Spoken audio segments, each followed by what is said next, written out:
All right, so today we're diving into something pretty interesting. How can we be living in both the best and worst of times right now? Yeah, a lot of people are feeling that way. Yeah, we're going to try to unpack that today. Absolutely. We're going to be looking at how groundbreaking technology and, increasing political polarization all kind of coexist at the same time, and what that means for all of us. Yeah.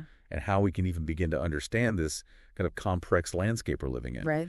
So the content for this deep dive actually comes from Jay Poole. Oh, yeah, he's great. Over on his YouTube channel, Tech Frontiers. I love that channel. Yeah, and he calls this the, political and technological divide. Yeah, it's a great way to put it. Yeah.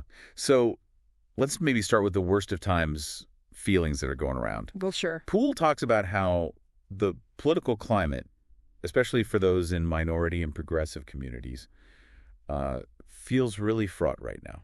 Yeah, it's understandable. There are concerns about things like deportation, rights being rolled back, and anxieties about potential arrests of progressive leaders. And then you add social media on top of all of that, and it just amplifies those anxieties. Oh, absolutely. Creating these echo chambers, you know? Yeah. That reinforce existing fears and beliefs. And then you combine that with this erosion of trust in institutions and the breakdown of civil discourse, and you have this feeling of dystopia and fear that just permeates everything. Exactly. Like things are unraveling. Yeah. Like we're losing the ability to talk to each other. It's scary.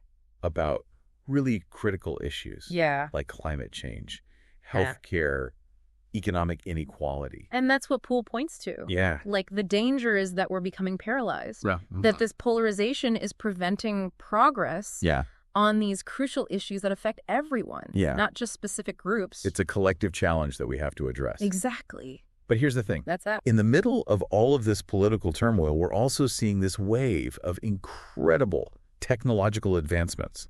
It's crazy, isn't it? It feels almost paradoxical. It's a very unique time to be alive. Yeah. You have all this anxiety, but at the same time, we're seeing the rise of artificial intelligence with the potential to revolutionize healthcare education and even help mitigate climate change. Oh, I know. And we're seeing breakthroughs in fusion energy. Right. Like a concept that used to be science fiction. Yeah. Is now becoming a potential solution for sustainable energy for the whole world. It's incredible. Poole even talks about how robotics is becoming more and more present in everyday life. Oh, yeah. It's moving beyond industrial applications and into our homes, hospitals, and even creative spaces. But we can't forget. Yeah. These technological advancements aren't happening in a vacuum. Right. They're deeply intertwined with these political realities we've been talking about. So we can be excited about the best of times, potential of technology. Yeah.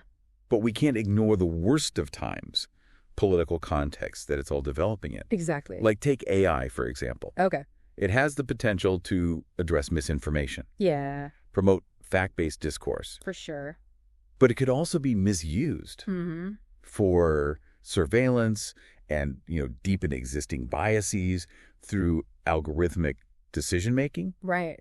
And even with something like clean energy, where the benefits seem obvious. Yeah. The political will for global cooperation needed to actually implement these solutions can be hindered by this very polarization that we're facing. It's the big problem. So this is the complex terrain that we need to learn to navigate. For sure. And recognizing that technology is not a solution in and of itself. It's not a magic bullet. But a tool that can be wielded in different ways, both positive and negative. That's really the key takeaway here. Is crucial. Yeah, it's up to us to determine which path we take. Totally. It's like we're standing at this crossroads with incredible potential on one hand, but some very real concerns on the other. For sure. So where do we even go from here? Well, Poole suggests we shift our focus a bit. Instead of seeing technology as the solution, we need to see it more as a tool that requires careful consideration and, responsible implementation. So we need to be more proactive. Yeah.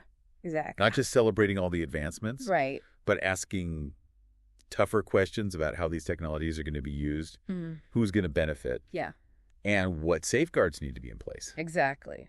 Poole outlines a roadmap. Oh, interesting. For navigating this complex terrain. Okay, so let's dive into that roadmap. Sure. What concrete steps can we take to make sure things turn out more positive?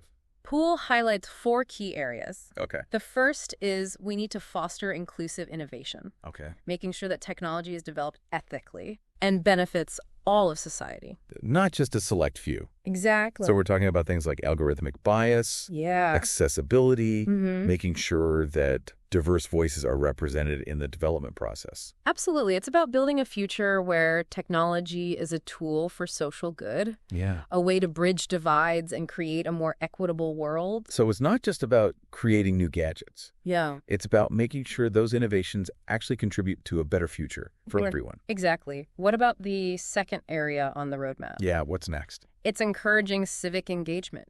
Okay. Poole is really emphasizing that we can't just sit back and hope things will change. Right. We need to actually participate in shaping the future. So exercising our rights, holding our leaders accountable, advocating for policies that align with our values. It's about recognizing that we all have a role to play In shaping our collective future. Exactly. And, technology can play a role in making this easier. Oh, how so? It can make information more accessible, connect people with shared interests, and even make government processes more transparent. So we can actually use technology to empower people. Yeah. To participate more effectively in the political process. Exactly. Instead of it being a distraction from civic duty. Right. The third area Poole highlights is particularly interesting. Okay, what is it? Leveraging technology for unity. Okay. He believes that AI and other tools can actually be used to foster dialogue, bridge political divides, and help us find common ground. That sounds almost counterintuitive. I know, right? We often think of technology as contributing to echo chambers and polarization. Right, but Poole argues that it doesn't have to be that way. Okay. Imagine AI being used to identify shared values and interests, even among people with very different political viewpoints. So AI could help us understand where those differences come from. Yeah. And even help us communicate more effectively. That's the potential he sees. It's about using technology to create spaces for constructive dialogue and bridge those divides that often feel insurmountable. That's a really inspiring vision. It is. It's a reminder that technology can be a powerful force for good. If we use it intentionally. Exactly. So what's the final step in his roadmap? The final and maybe most crucial step is education. Makes sense? Poole really stresses how important it is to equip individuals with the critical thinking skills and digital literacy needed to navigate this landscape. Both the political and technological landscape. Exactly. So being able to discern fact from fiction, understand how algorithms work, and critically evaluate all the information we see every day. It's about empowering people to be informed citizens capable of engaging in thoughtful discourse and making informed decisions about the future. So it's not just about understanding technology. Wow. It's about understanding how it intersects with our political systems, our social structures, and our lives. Poole's roadmap provides a framework for all of this. So by focusing on inclusive innovation, civic engagement, leveraging technology for unity, and prioritizing education, we can harness the power of technology to create a more just equitable and unified future. It's a good reminder that the choices we make today, both individually and collectively, will shape the world of tomorrow. I think what I like about Poole's roadmap is that it offers this sense of hope.